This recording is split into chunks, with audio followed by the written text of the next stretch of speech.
তো বন্ধুরা, কেমন আছো সবাই? আশা করি সবাই ভালো আছো। আজকের মুভিটিতে আমরা দেখতে পাবো শহরের মেয়েরা একের পর এক প্রেগনেন্ট হয়ে যাচ্ছে। তারা কেউই বলতে পারছে না যে তারা ঠিক কিভাবে প্রেগনেন্ট হচ্ছে, অথচ তারা কোনো ছেলের সাথে শারীরিকভাবে মেলামেশা করেনি। কিছু মেয়েরা পরিবারকে জানিয়ে অবর্ষণ করে ফেলছে, আর যারা পরিবারকে জানাতে পারছে না তারা আত্মহত্যা করে ফেলছে। এই রহস্যের তদন্তে বেরিয়ে আসে এমন একজন ব্যক্তির নাম যার কথা কেউ চিন্তাই করেনি। মুভিটির নাম অশ্বত্থামা। তাহলে আর কথা না বেরিয়ে চল শুরু করা যাক। মুভির শুরুতে আমরা একটি হাসপাতালের সিন দেখি। একজন মহিলা প্রসব বেদনা নিয়ে হাসপাতালে আসে। একটু পর ডাক্তার এসে জানায় ফুটফুটে একটি কন্যা সন্তান হয়েছে। বাইরে ছেলেটি তার বোনকে দেখার জন্য উতলা হয়ে উঠেছিল। ভাই কাছে যেতে ছোট্ট বোনটি কান্না থামিয়ে চুপ হয়ে যায়। এটা দেখে তাদের মা বলে সারা জীবন এভাবেই যেন বোনের খেয়াল রাখে। ভাইটিও বোনের কাছে প্রমিস করে। এর পরের সিনে আমরা চারজন জেলেকে দেখি সমুদ্র থেকে মাছ ধরে ফিরেছে। তারা যখন নৌকো থেকে মাছগুলি নামাচ্ছিল তখন একটি সাদা গাড়ি তাদের দিকে আসতে দেখা যায়। তারা দৌড়ে ওই গাড়িটির কাছে গেলে এক বৃদ্ধ লোক তাদেরকে একটি খাম দেয়। খামের ভিতরে কিছু টাকা ও একটি মেয়ের ছবি ছিল। এর নাম বেরায়া। বেরায়া বলে খুব শীঘ্রই মেয়েটি আপনার কাছে পৌঁছে যাবে। এরপর আমরা ছবির ওই মেয়েটিকে দেখতে পাই যার নাম রূপা, বান্ধবীকে নিয়ে কলেজে যাচ্ছে। সেখানে আমরা বেরাইয়া ও তার সাথীদেরও দেখি। বেরাইয়া ব্যাডমিন্টন খেলার ছলে মেয়েটির দিকে কক মারে। মেয়েটি যখনই ককটি তুলতে যাবে তখনই তার হাতে কিছু একটা বিঁধে যায়। এখানেই আমরা বুঝতে পারি ককটিতে কিছু লাগানো রয়েছে। এর কিছু দূর যেতেই মেয়েটি বেহুশ হয়ে পড়ে যায়। এরপর বেড়াইয়ারা দৌড়ে মেয়েটির দিকে যায় এবং গাড়ি করে মেয়েটিকে তুলে নিয়ে যায়। এরপর আমরা এয়ারপোর্টের সিন দেখি। সেখানে আমরা গানা নামের একটি ছেলেকে দেখি। তার বন্ধু এসেছে তাকে পিক করার জন্য। এরপর তারা বাড়িতে যায়। এখানে আমরা বুঝতে পারি এই হলো হাসপাতালের ওই ছোট্ট ছেলেটি। আজ তার সেই ছোট্ট বোন প্রিয়ার এঙ্গেজমেন্ট। সবাই গানার কাছে জানতে চায় যে সে কার জন্য কি নিয়ে এসেছে। অন্যদিকে ভাই দেরি করে আসায় প্রিয়া অভিমান করে চলে যায়। এরপর প্রিয়া রাবি নামের একটি ছেলের সাথে এঙ্গেজমেন্ট সম্পন্ন হয়। এরপর গানা প্রিয়ার কাছে গেলে প্রিয়া তার সাথে কথা বলে না। কিছুক্ষণ চেষ্টা করে ভাই গানা প্রিয়ার অভিমান ভেঙে ফেলে। গানা প্রিয়াকে একটি গড়ি গিফট করেছিল, যেটা প্রিয়া হারিয়ে ফেলেছে। তাই গানা আবার একটি গড়ি এনেছে তার জন্য। রাতে গানা ও তার বন্ধু বাথরুমে বসে স্মোকিং করছিল। তখনই কেউ এসে দরজায় নক করলে গানা তাড়াহুড়ো করে সিগারেট লুকিয়ে দরজা খুলতেই কেউ তাকে টেনে নিয়ে যায়। এই মেয়েটির নাম নেহা। স্কুল থেকেই তারা একে অপরকে ভালোবাসে। আজ 5 বছর পর গানা দেশে ফিরেছে, তাই আর কি। গানা বলে লং ডিস্টেন্স রিলেশনশিপের একটি ম্যাজিক রয়েছে। কাছে আসতেই দূরে থাকার সকল কষ্ট একদম দূর হয়ে যায়। যাই হোক, আমাদের আর কি, আমাদের তো আর কেউ নেই, তাই ওদের আর ডিস্টার্ব না করি। একদিন শপিং মলে শপিং করতে গিয়ে গানার বাবার হাতে তারা ধরা পড়ে যায়। এরপর পারিবারিকভাবে কথা বলে তাদের বিয়ে ঠিক হয়ে যায়। একদিন রাতে গানাদের পোষা কুকুর হ্যাপির ডাকাডাকিতে গানার ঘুম ভেঙে যায়। গানা হ্যাপির কাছে যেতেই হ্যাপি দৌড়ে প্রিয়ার রুমের কাছে যায়। গানা সেখানে গিয়ে দেখে প্রিয়া আত্মহত্যার চেষ্টা করছে। বাইকে দেখে প্রিয়াও থেমে যায়। দরজা খুলেই প্রিয়া বাইকে দৌড়িয়ে দৌড়িয়ে কান্না করতে থাকে। প্রিয়াকে শান্ত করে গানা জানতে চায় কি হয়েছে। প্রিয়া জানায় যে সে প্রেগনেন্ট। গানা বলে এই কথা বিয়ের 3 মাস পরে বললে আমরা সবাই কত খুশি হতাম। এর জন্য আত্মহত্যা করতে হবে? ঠিক আছে, আমি রবির সাথে এখনই কথা বলছি। প্রিয়া বলে বাচ্চাটি রাবির নয়। গানা জানতে চায় তাহলে কে? আমাকে বলো, আমি বাবা মা রাবি সবার সাথে কথা বলে তাদেরকে ঠিকই মানিয়ে নেব। কিন্তু প্রিয়া বারবার বলে যে সে কিছুই জানে না। এতে গানা অনেকটাই রেগে যায়। এরপর প্রিয়া প্রমিস করলে গানা প্রিয়ার কথা মেনে নেয়। রাতে গানা রাবির সাথে দেখা করে রাবিকে এই ব্যাপারে সবকিছু জানায়। রাবি কিছু না বলেই সেখান থেকে চলে যায়। পরের দিন গানা প্রিয়াকে নিয়ে হাসপাতালে যায় অপারেশন করানোর জন্য। রাবিও হাসপাতালে আসে। রাবি গানাকে বলে এই ব্যাপারে বাসায় কাউকে কিছু না জানাতে। সে প্রিয়াকে অনেক বিশ্বাস করে। এরপর গানা প্রিয়াকে বাসায় নিয়ে আসে, কিন্তু গানার মাথায় ঘুরছিল কখন জানি প্রিয়া আত্মহত্যা করে বসে। গানা প্রিয়ার রুমে গিয়ে প্রিয়াকে অনেক কিছু বলে বোঝায়। এরপর হাসি খুশি প্রিয়া আর রাবির বিয়েটা সম্পন্ন হয়। বিদায়ের সময় প্রিয়া ভাইকে বলে যে তার সাথে যা হয়েছে তা যেন অন্য কোনো মেয়ের সাথে আর না হয়। এরপর গানা প্রিয়ার বেস্ট ফ্রেন্ডের সাথে দেখা করে জানতে পারে কারা কারা কলেজ লাইফ থেকে শুরু করে সোশ্যাল লাইফে প্রিয়াকে ডিস্টার্ব করত। এরপর গানা এক এক করে তাদের সবাইকে মারধর করে, কিন্তু তারা কেউই প্রিয়ার সাথে কিছু করেনি।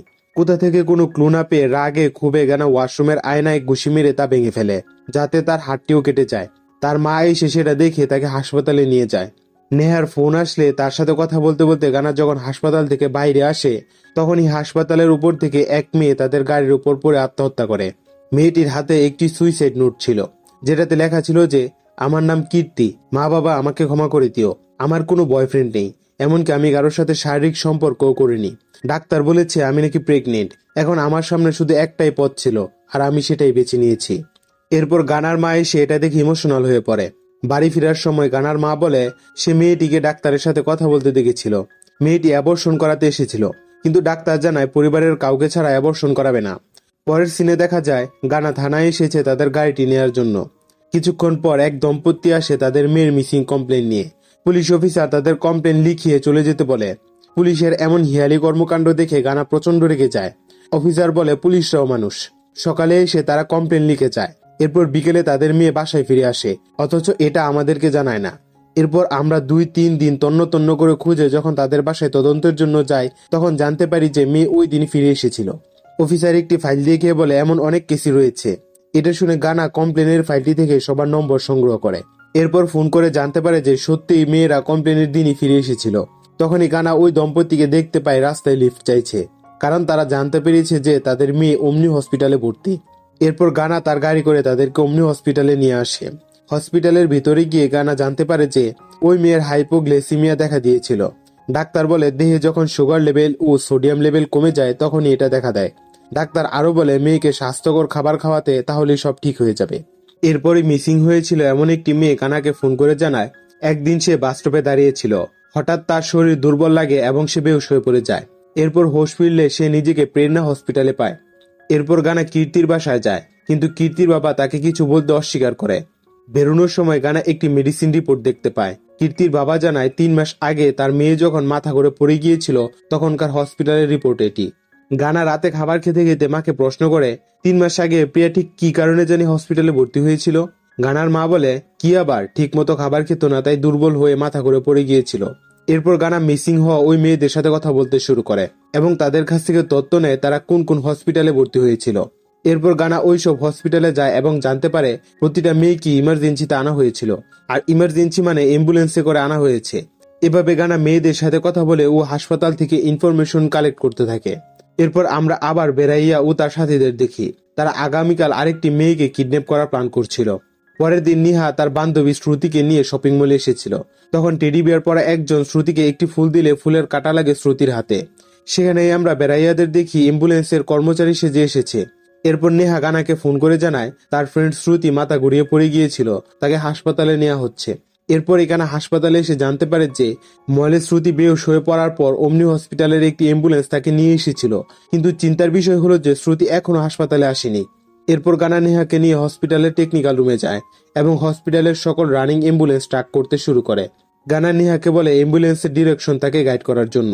এরপর গানা বাইক নিয়ে বেরিয়ে পড়ে। নেহার গাইড মতো গানা অ্যাম্বুলেন্সগুলো চেক করে দেখে তাতে শ্রুতি নেই। অবশেষে শেষ একটি অ্যাম্বুলেন্সে শ্রুতিকে খুঁজে পাওয়া যায়। এরপর বেরাইয়াদের সাথে গানার ফাইট হতে থাকে। বেরাইয়ারা পাশে হওয়া বিসর্জনের অনুষ্ঠানে এসে লোকদের মাঝে মিশে যায়। বেরাইয়া লুকায় মূর্তির পেছনে। গানা তাকে দেখে ফেলে এবং মেরে তাকে প্রিয়ার ছবি দেখায়।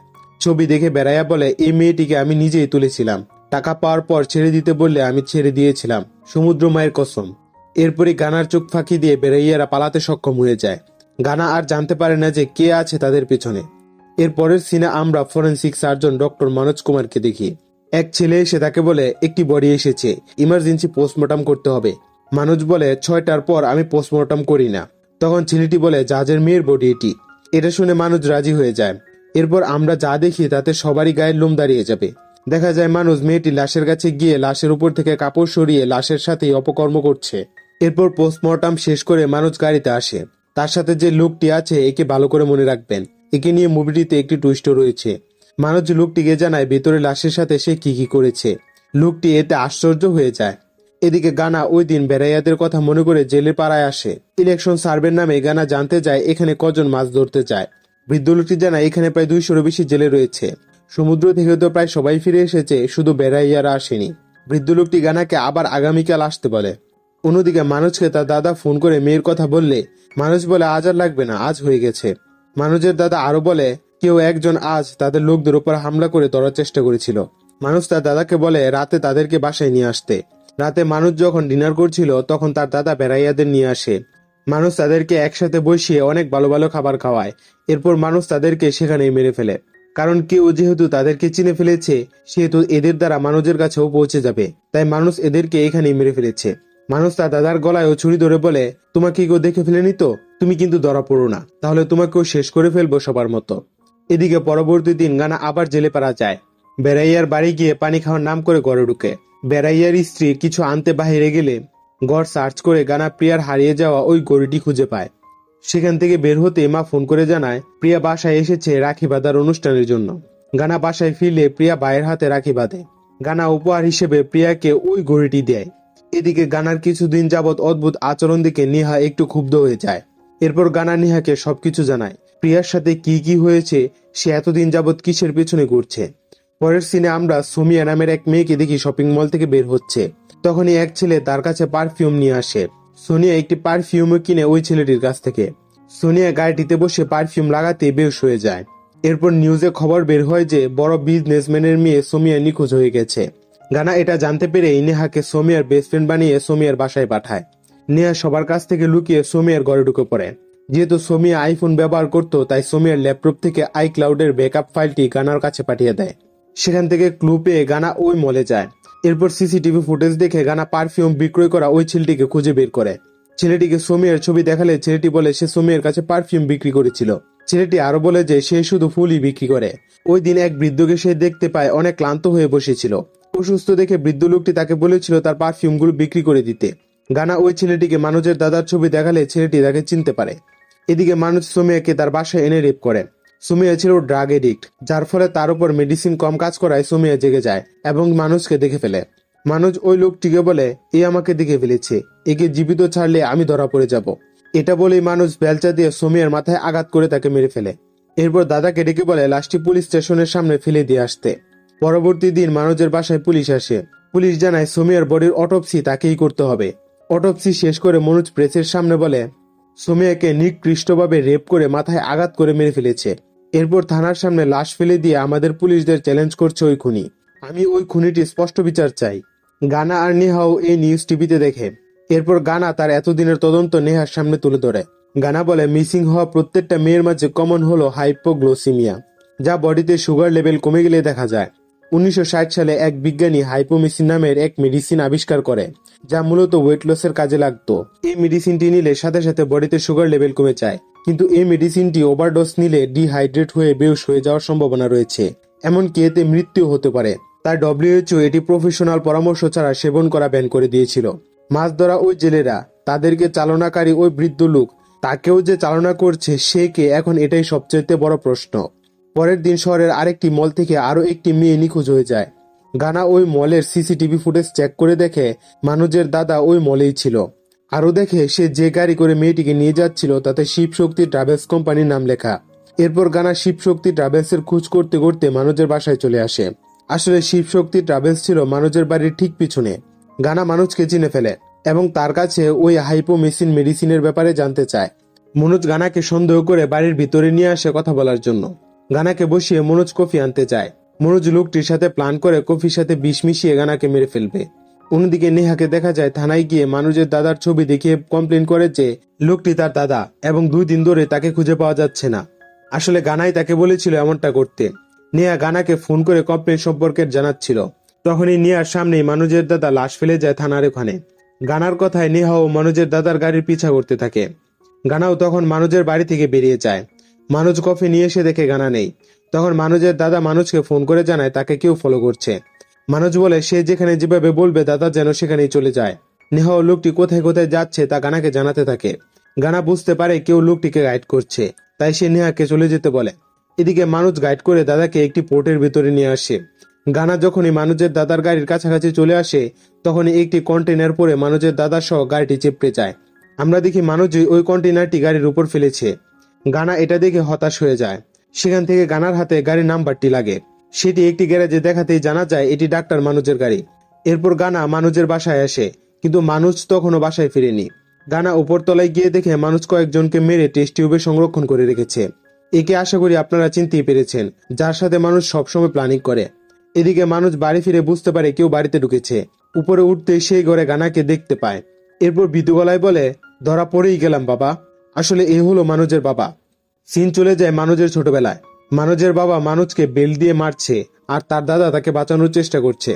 আসলে মানুষ তাদের বাসার কাজের মেয়েকে রেপ করেছিল। মানুষের বাবা মানুষকে ডাক্তার বানাতে চাইতো, তাই ওই মেয়েদেরকে টাকা দিয়ে মানুষের বাবা ওই ঘটনাটি চাপা দেয়। এরপর মানুষের কাছে গিয়ে তাকে অনেক বোঝানোর চেষ্টা করে। পরের সিনে দেখা যায় মানুষ ওই কাজের মেয়ে ও তার মাকে মেরে ফেলেছে, সাথে নিজের বাবাকেও মেরে ফেলেছে। এরপর দাদা আসলে বলে আমি চাই না এতিম হয়ে বড় হতে, তাই তুমি এইসবের কিছুই বাইরে কাউকে বলো না, নইলে আমার তোমাকেও মেরে ফেলতে হবে। আসলে মানুষ ছোটবেলা থেকে সাইকো হয়ে গিয়েছিল। এরপর দেখে মানুষ তার বাবাকে এভাবে কল্পনা করে তার সাথে কথা বলতো। এরপর মানুষ আর গানার মাঝে সেখানে তুমুল ফাইট হতে থাকে। গানা সেখানে মানুষকে মেরে ফেলে। এরপর বাসায় ফিরে মানুষ জানতে পারে যে তার ছোট বোন প্রিয়া প্রেগনেন্ট। এতে পুরো পরিবার তো মহা খুশি। প্রিয়া এসে বাইকে জড়িয়ে ধরে। গানা বোনকে জানায় যে তোমার সাথে যা হয়েছিল আজ থেকে আর কারোর সাথে তা হবে না। প্রিয়া এটা শুনে অনেক খুশি হয়। আর এখানেই মুভিটি শেষ হয়ে যায়। তো বন্ধুরা, আজকের ভিডিওটি কেমন লেগেছে তা একটু কমেন্ট করে জানাবে। যদি ভিডিওটি পছন্দ করে থাকো তাহলে একটি লাইক দিয়ে যাবে। আর অবশ্যই চ্যানেলটি সাবস্ক্রাইব করে পাশে থাকবে। ধন্যবাদ।